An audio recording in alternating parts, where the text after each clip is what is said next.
All right, hello everyone. Thank you for joining me this week.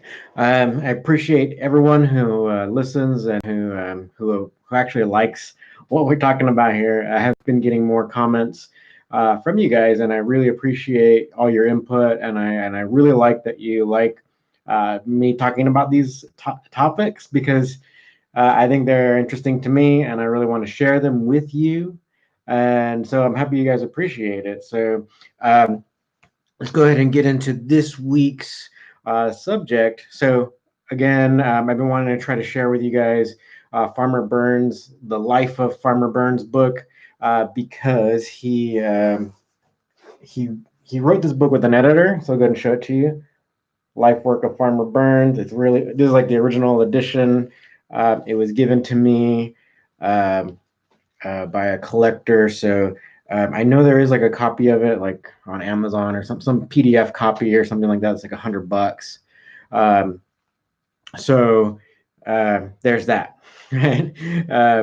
But because it's like rare and it's expensive, then that's why I want to kind of share it with you as well. Plus, you guys can learn some of like his thought process behind all of this, so you guys can see why he was actually a very successful wrestler and he had great longevity. So that's the thing. I think a lot of people, unfortunately, they think that like a lot of these professional sports, regardless of the type of sport it is, it's like it's only for young people, and that you pretty much have to get out of the game like pretty quickly, or like when you're mid 30s or whatever. But then like these few people, and I think we're seeing it more and more nowadays, like like in MMA, you see it a lot where it's like a lot of people are competing 38, 40, 41, 42.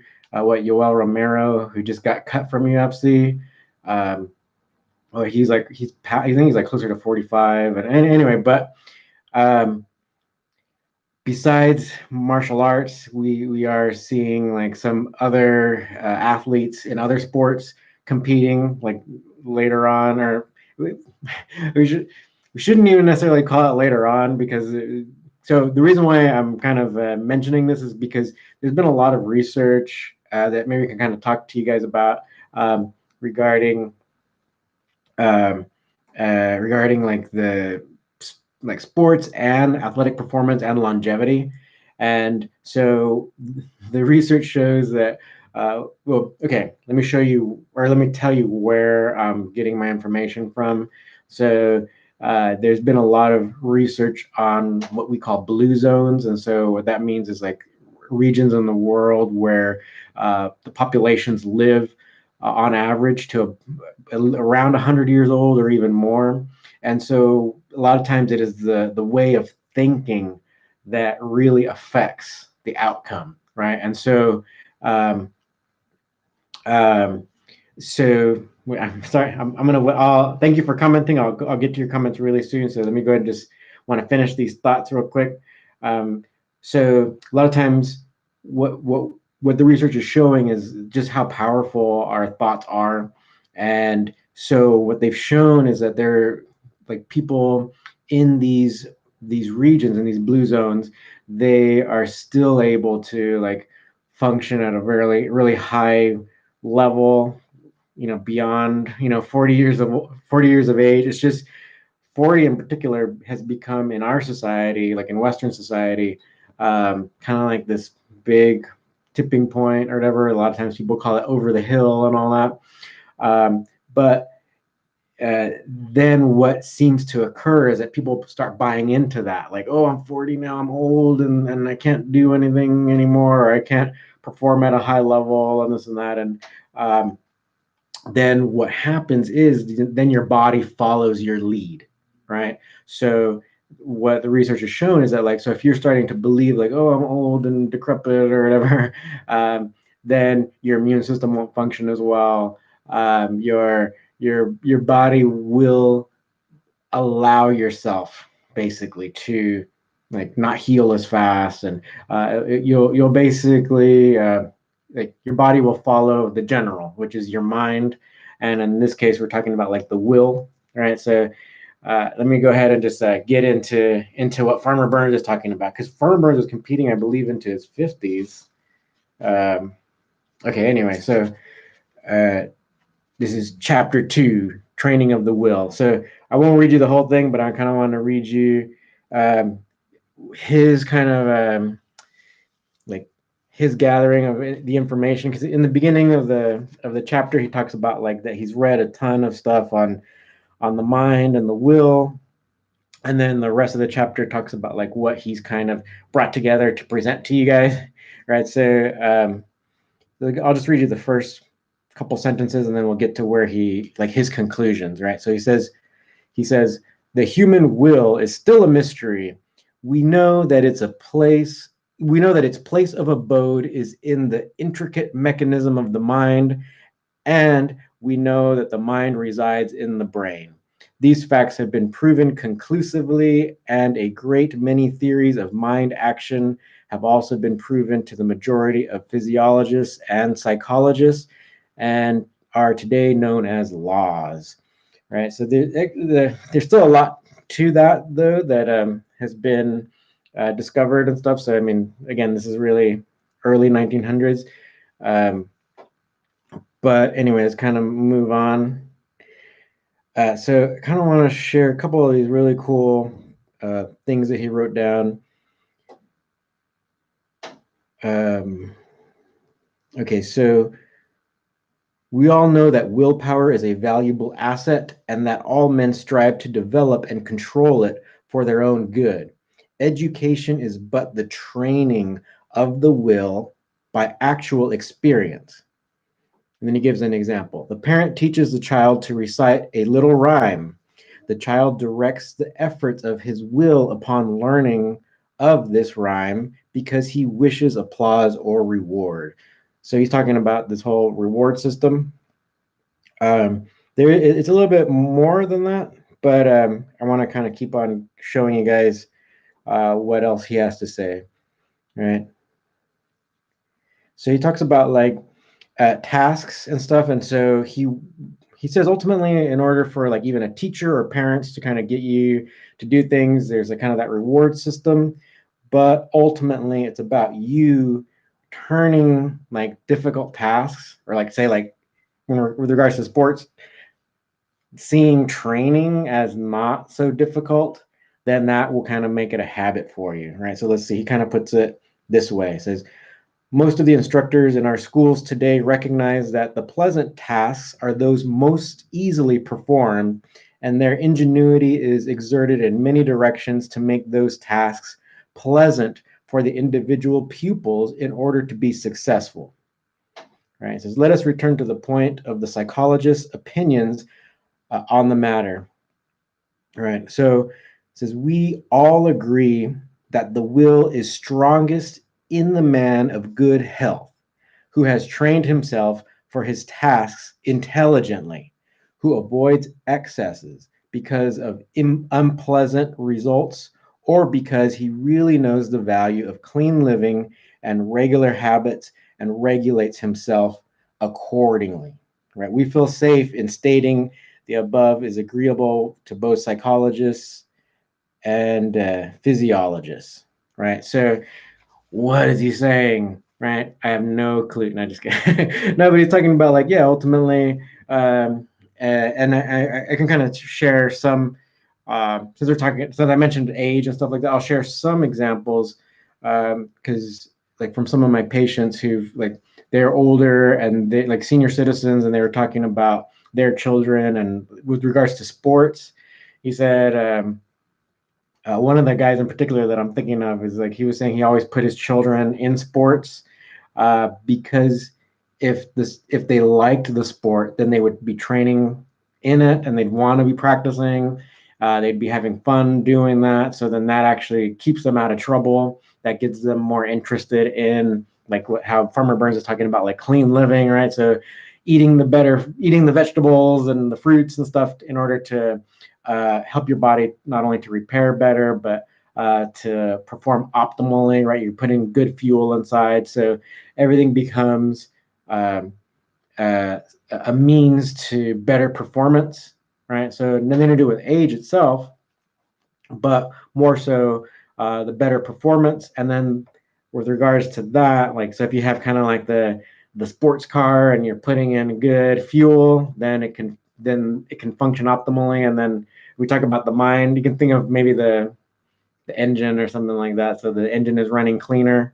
So that in Farmer Burns' case, he's talking about like clean living and all that, kind of translating and being able, like your brain running cleanly, right?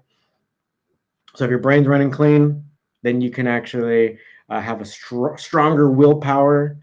So, but the thing is, like, then it becomes a cycle where it's like you want to be like developing the habits of training and clean living and all that. So that's actually what Farmer Burns is all about. And the sad thing is that like Farmer Burns long outlived Frank Gotch, like his most famous student.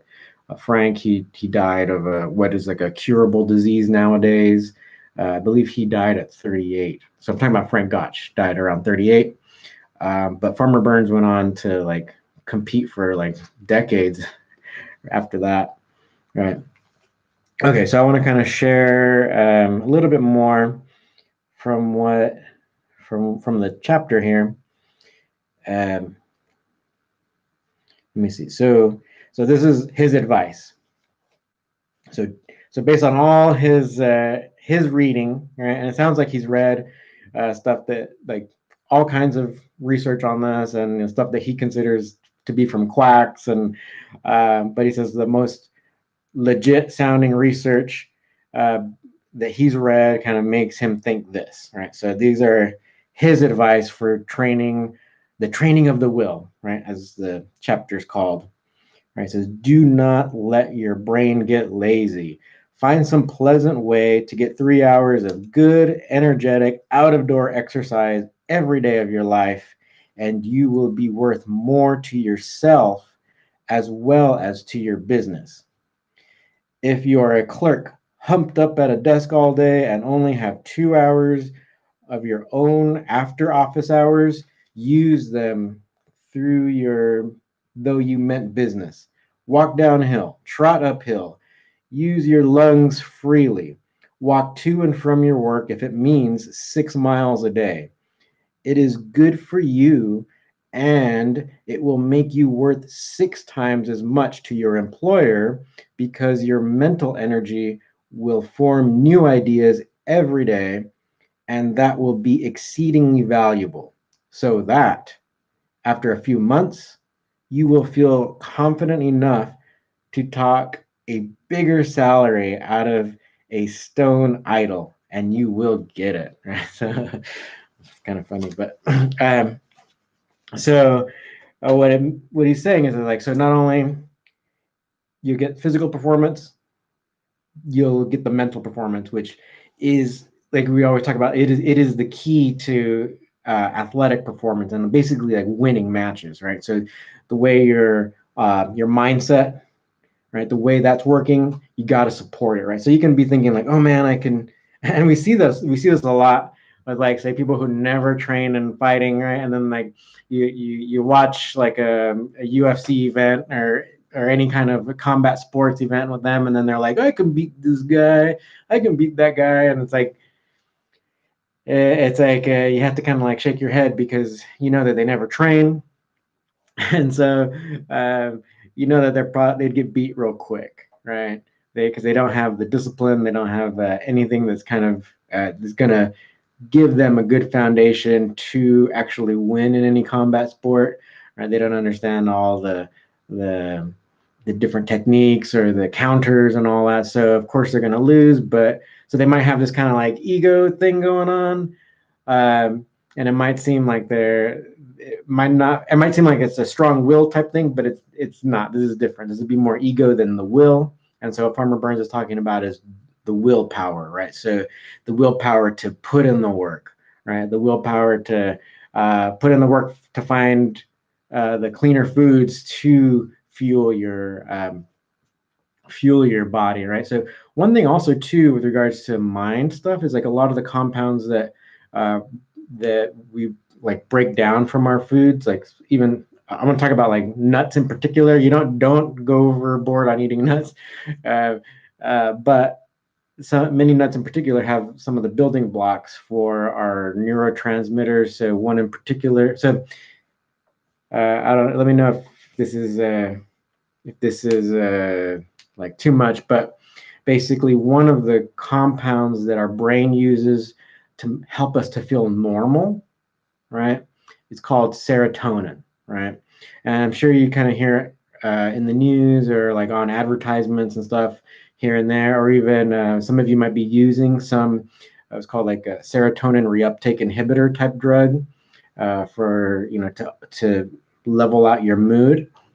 So a lot of these compounds that help us to form that inside our body come from our fruits and vegetables, and also like nuts in particular, I think. But you can always look up some of the foods that have these precursor compounds most. But the thing is, when our bodies form serotonin, the majority of it is actually used in our gut for digestion, right? It actually helps.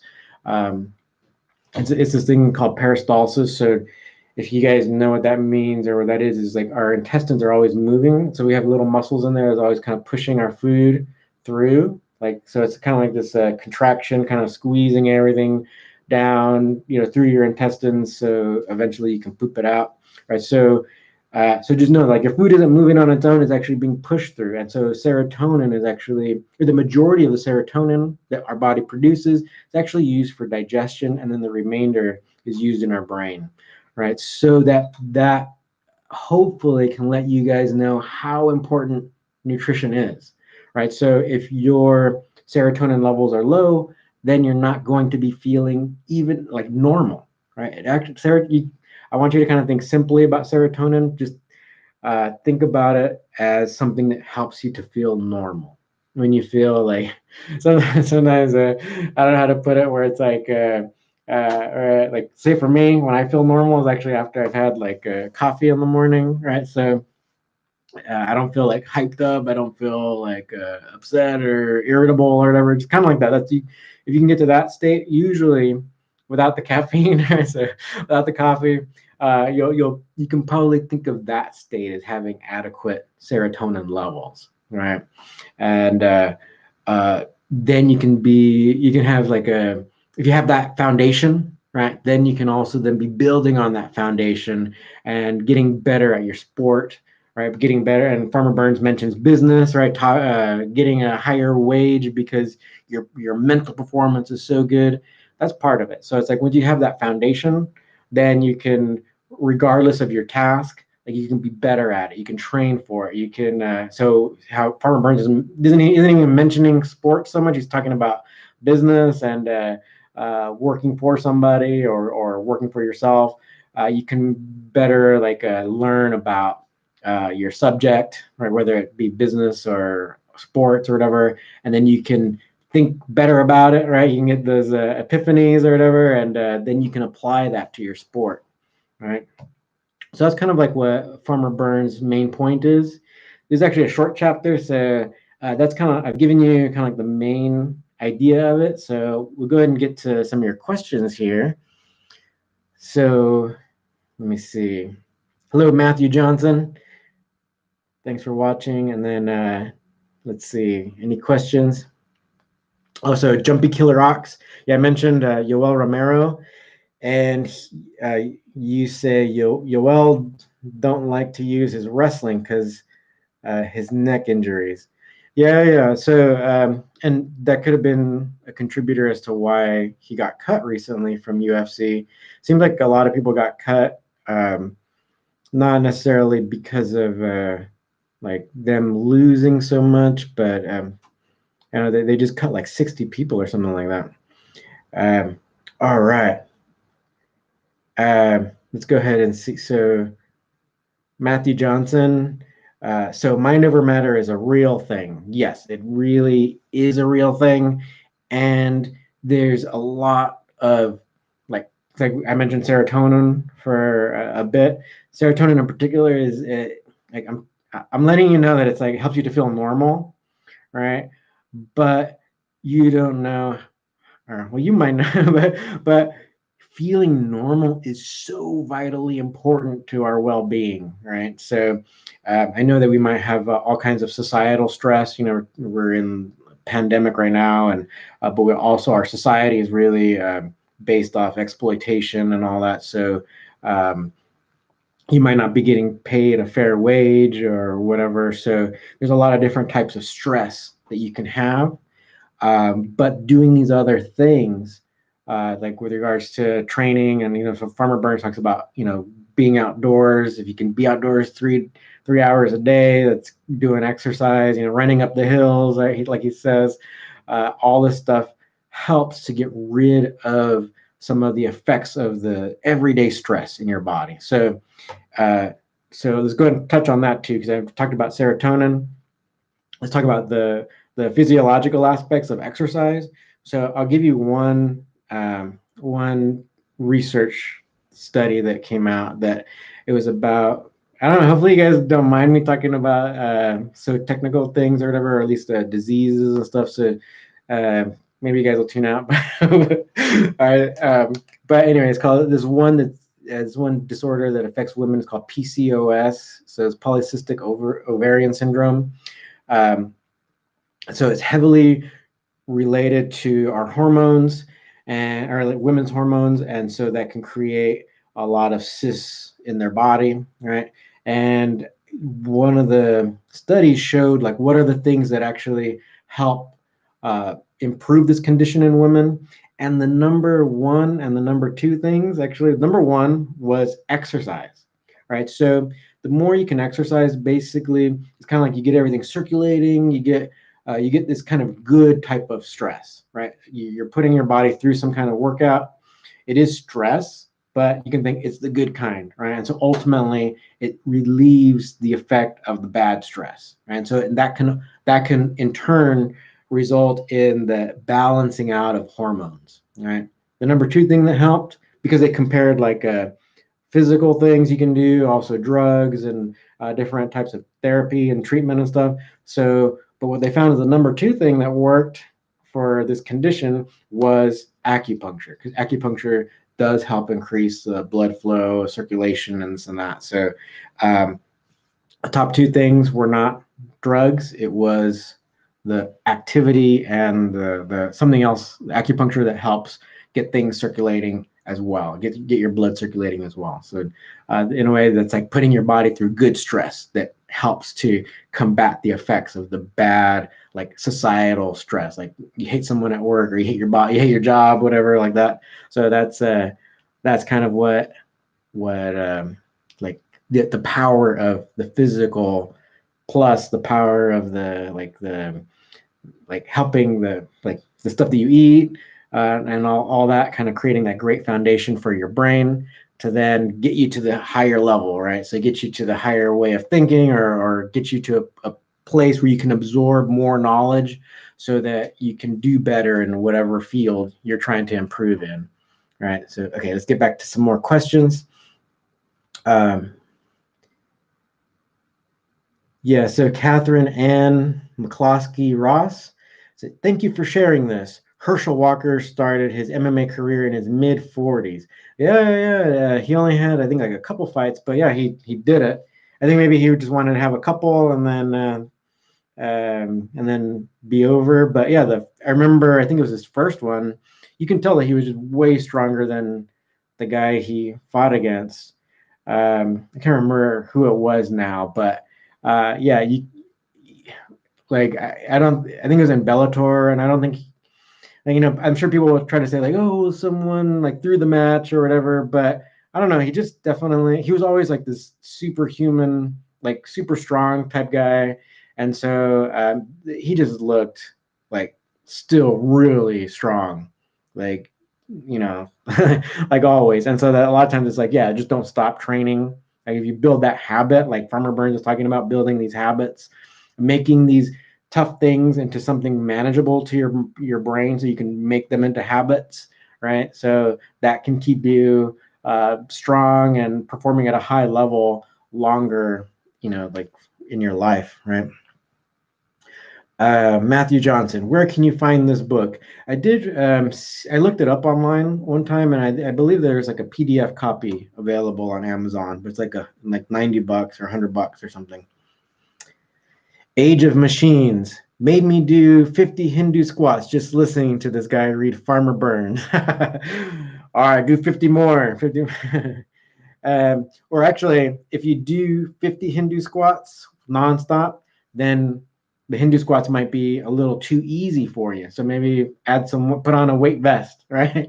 Put on a ton of weight so that you get the number down to less than 20. See if you can bear enough weight to do only like 15 reps before you get tired.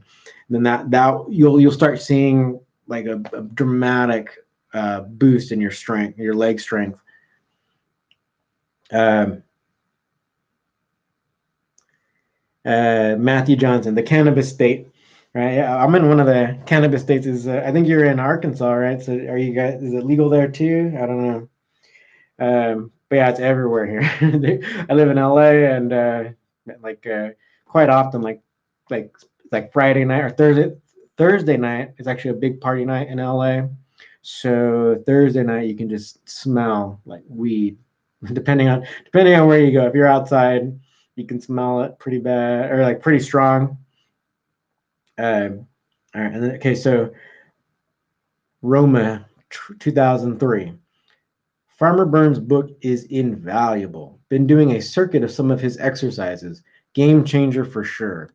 Yeah. I totally agree. Farmer Burns, in particular, I think he was probably ahead of his time because even nowadays we still have people thinking where it's like, oh, you gotta just like trash your body, like, and we see people using performance enhancing drugs or any kinds of things where kind of like the whole fitness aspect is not complete, it's not balanced, right? So one thing that I would add that Farmer Burns doesn't quite mention, but I think it's probably in there just kind of like naturally, but is the whole flexibility training.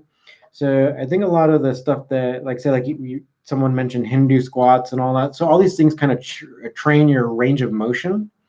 So like the Hindu squat is kind of like a squat, but then you also use your arms to kind of get momentum to bring you back up. So it becomes like this big range of motion that's happening, and that kind of larger range of motion, which doesn't necessarily happen in your day-to-day living, right? So Farmer Burns mentions like you're humped up behind a desk, right? So then you'll be crouched up like this for hours, right? So that is training a range of motion. It's training a small range of motion. So that ultimately being humped up, like the way Farmer Burns says, creates neck pain. It creates all kinds of, say, like jaw problem, like it's called TMJ, where you get a lot of pain here. It could be when you're chewing or whatever, just all the time creating headaches and all that, or also creating low back pain. It's actually one of the main contributors to disc herniations and stuff, because if you're seated, um, our lower backs aren't the most ideal for bearing our body weight. It's actually our legs. Our legs are designed to carry our weight, right? That's why they always talk about lift with your legs, not with your back. So same thing when you're seated, you don't realize that when you sit down, then that means you've taken the legs out of the equation, and now the rest of your weight, your upper body weight, and our heads are actually really heavy. That weight is crushing down on your lower back. And so if you're leaning, it's like to either side in your chair, or some people they lean a lot, and while they're, rather thinking or typing or whatever, or even just texting, they're kind of leaning to the side. So that's putting a downward.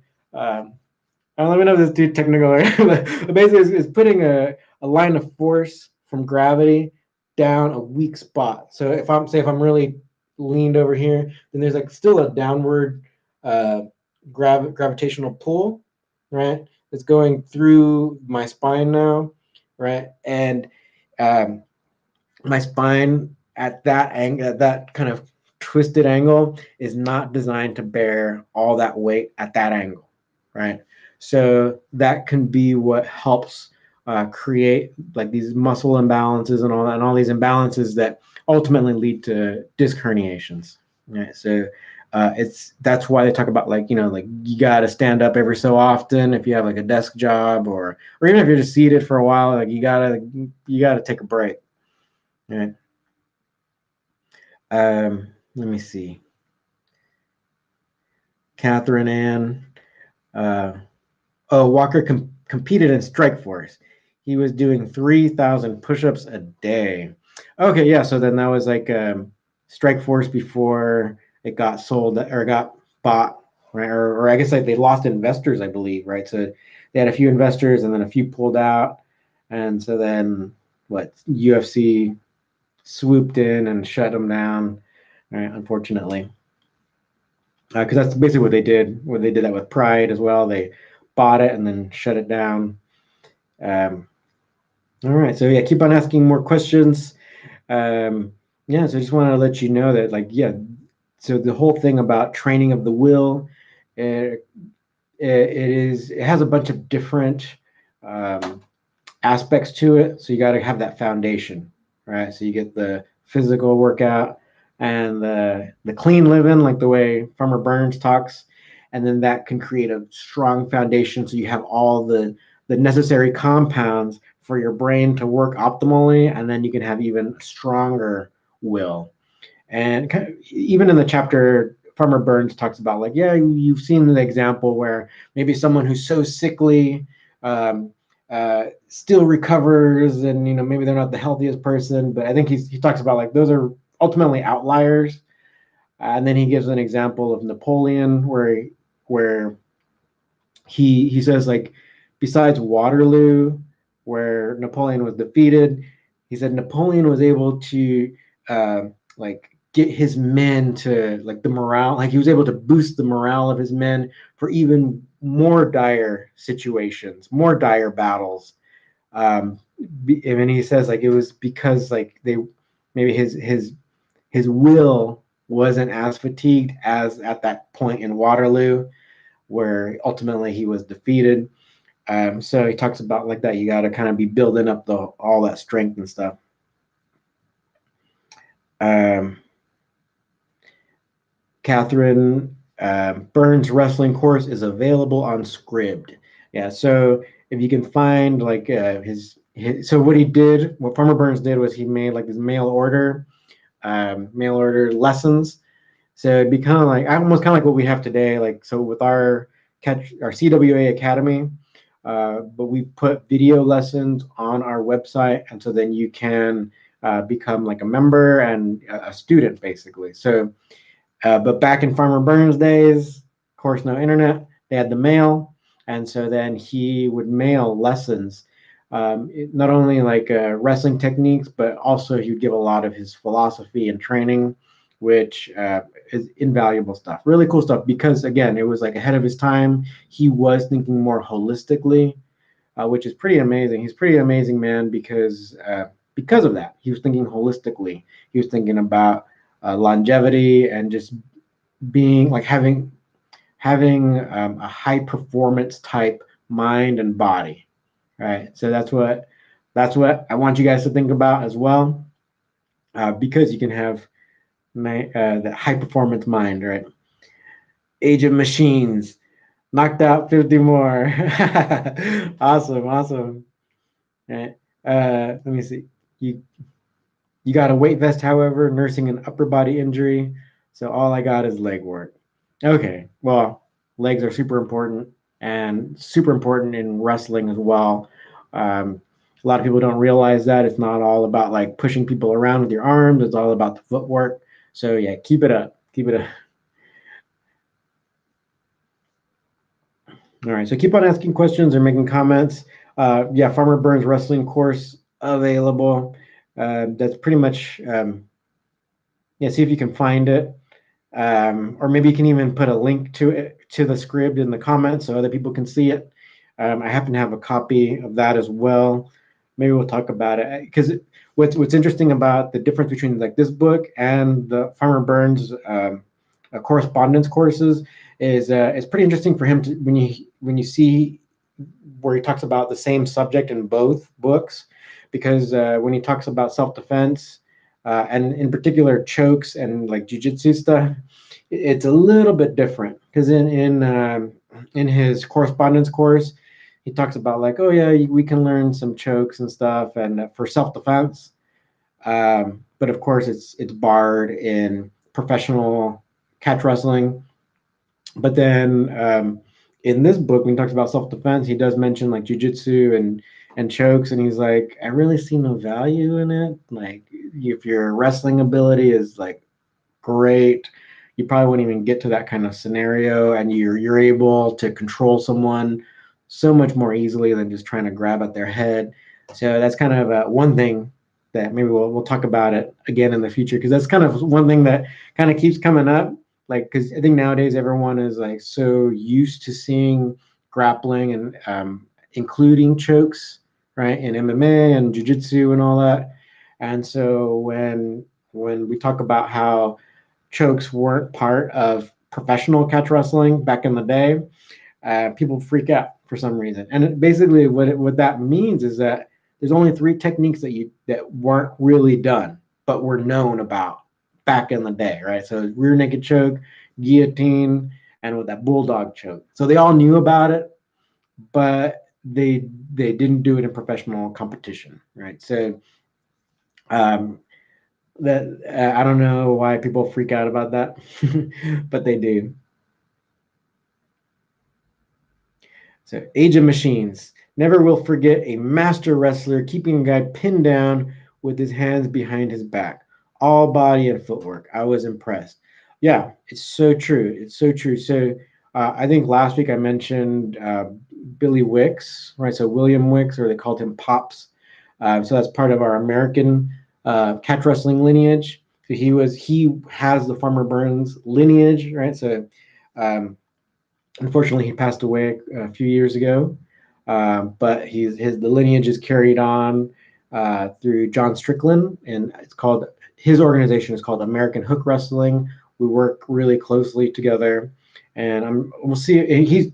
I've interviewed John on this channel several times, and so we'll see if we can't bring him on again soon.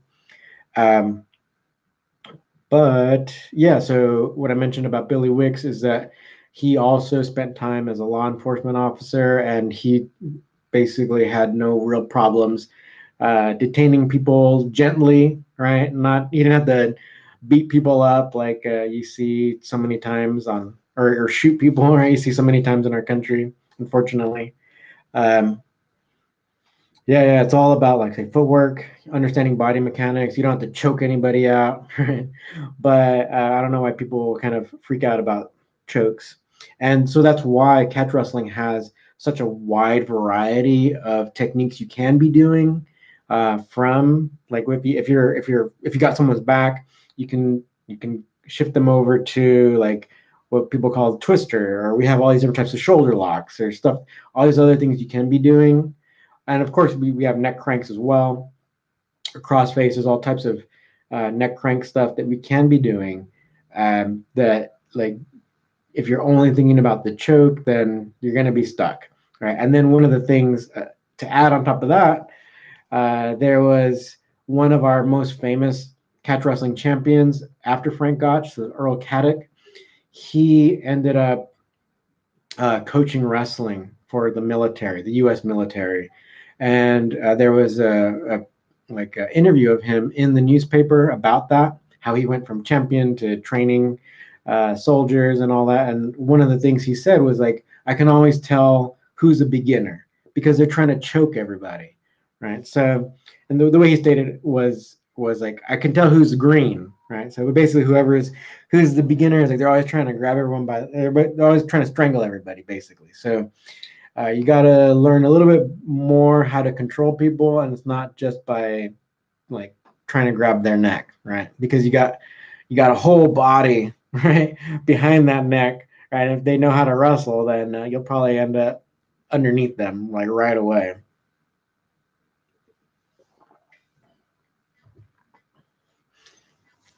All right, so um, with that being said, I want to just remind you, or like I just mentioned it earlier, we do have the CWA Academy. That's like how we like if you're in some place where there's no catch wrestling coach, right, then you're free to become a student. And so what we do is like we have like the foundational lessons there. You have to complete those and then like demonstrate to me, like show them, like film them, and then send them to me, and then you can get access to more advanced lessons. But that's how it's been set up. I made fundamentals course, and then I also included a few extra things. Like I did included like 3 or 4 lessons from John Strickland, how he mentioned him from American Hook Wrestling, so the Farmer Burns lineage, and so we have a few lessons of that. And we also have like a strength and conditioning lesson or a few lessons in there.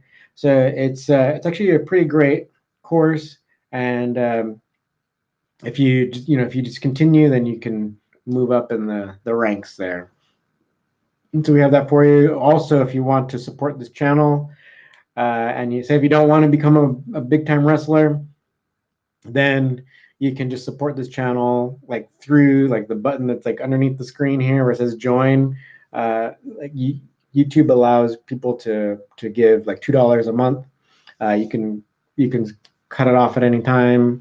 So just if you want to support the channel, it'd be great, because we basically want to just continue like having great stuff, especially after COVID is over, right after all the lockdowns are done, and we can go back to more of a regular life. Then if we can just we have a lot of things planned, and so if you can help us, that'd be great. So we have different levels, right? So you can also there's also one level where you can become a student as well, right? So but then also we all just for members of this channel. So at the medium level, we we make like basically like a bunch of more in-depth videos, or we'll do like say we did a series on Khabib, and we did a 4 video series, and we put 2 behind the paywall, and we released 2 publicly. They're all great content, and we've done a bunch of different seminar videos or presentation videos. They're all for members. So we have 3 levels. If you don't want to if you want to just do the minimum, yeah, it's just $2, right? So all right, I think maybe we'll go ahead and cut it here. If you guys have any more questions, ask them within the next 30 seconds or so. So I can see them. But so far, I think we got to all of them. So thank you guys for watching. We'll go ahead and end it here, and then keep on commenting though, and let me know what you guys would like me to talk about. Hopefully you guys like the Farmer Burn stuff, because in this book he has a bunch of different really cool lessons. So I want to try to bring some of that to you. Okay? All right. So thank you for watching. Make sure you subscribe and like, and feel free to join. And feel free to add links and stuff, and comment what you want to hear about in the comments below. All right, thank you very much.